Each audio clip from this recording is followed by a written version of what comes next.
The girl carries Tang Yuan she made herself. She comes to visit her father, who lies gravely ill from overwork. But as soon as she reaches the door, she overhears a shocking secret. On the phone, her father begs his mother to take the girl home. But the grandmother, disdainful of the girl's mother's humble background, refuses to acknowledge the granddaughter at all. She harshly demands he abandon the child. This is the only way she'll pay the hospital bills. Otherwise, she'll cut off all ties with him. But what father would ever abandon his own flesh and blood? The man declares firmly, even if it costs his life, he'll never give up his daughter. At the door, the girl wipes tears from her face. She enters as if nothing happened and says to her father, today is his birthday. She couldn't afford a cake, so she made his favorite Tang Yuan instead. Then she pulls out a pocket watch and gives it to him. She says they'll each have one to stay connected forever. Seeing his sensible daughter suffer so much alongside him, the man's heart aches with pain. He vows to work twice as hard once he recovers, to protect this angel who fell into an imperfect world. Little does he know today will be their last day together. After her father falls asleep, the girl quietly dials her grandmother,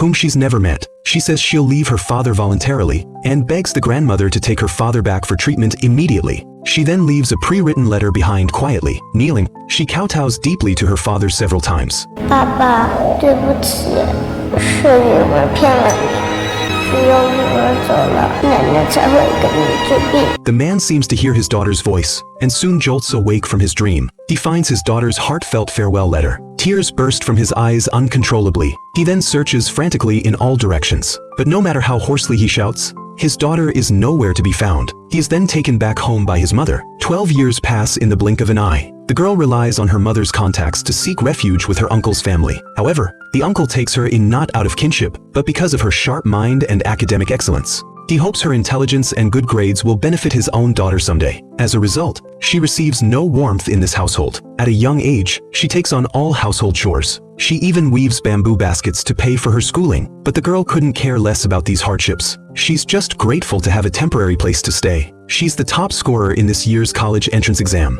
and is convinced she'll reunite with her father one day. She plans to search for him after school starts. Unbeknownst to her, her uncle's family has sinister plans for her. Her cousin's exam scores were cancelled for cheating, so the family schemes to steal her admission spot. Meanwhile, the man has long since recovered and founded Lingyun Group, named after his daughter. In just 12 years, it grows into a giant corporation, ranking among the top 10 global enterprises. It becomes a magnet for job seekers nationwide. Some even cheat to secure a position there, but the man despises those who cheat to get ahead. Anyone caught cheating has their evidence publicly exposed. He also issues an industry-wide blacklist against them. For 12 years, he's never stopped searching for his daughter. Despite offering generous rewards, there's been no trace of her. Just then, an assistant bursts in urgently, announcing they've found information about the young miss. 刚刚结束的高考中，金小姐一样，也是试卷唯一的满分答题者。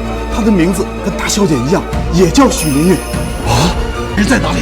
在江州。 Too eager to see his daughter, the man leaves his always-present pocket watch on the desk. Thankfully, the secretary notices in time and grabs the watch to deliver it to him. The uncle's family soon receives a call from the Jiangqing branch manager, saying the company chairman wants to meet his daughter, the top exam scorer, and will visit personally shortly. They're told to prepare for the reception. After speaking, the branch president leads a team to the village entrance to welcome him. Unknowingly, his advance notice spurs the uncle's family to decide to eliminate the girl immediately. After the branch manager departs, they immediately go to the girl's room. They force a bowl of heavily drugged soup down her throat. The drug renders her mute. To prevent complications, they tie her up and lock her in the room. The girl manages to break the ropes and escape, but is caught again at the village entrance.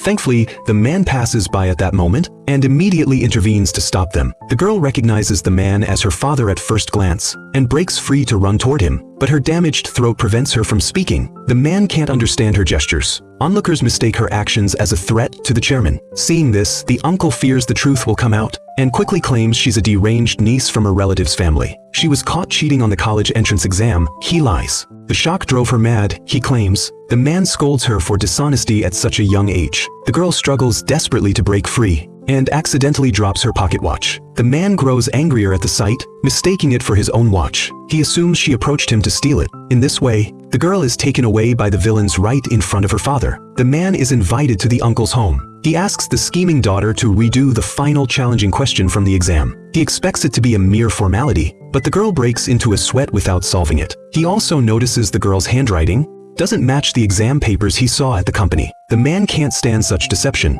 and erupts in anger on the spot. He demands to know where the real top scorer is. Terrified by his imposing presence, she kneels and confesses everything. Seeing the truth come out, the vicious uncle mumbles to the man that the deranged girl he met earlier is the real top scorer. Just then, the secretary finally arrives and pulls out the pocket watch the president left at the office. Only then does he realize he wronged the girl earlier. Gazing at the two identical pocket watches, the man finally understands the mute girl is his daughter. Regret washes over him as he recalls her unusual behavior earlier. It's likely she recognized him and tried to reconnect, yet he treated her with such disdain. A dizzying sensation washes over him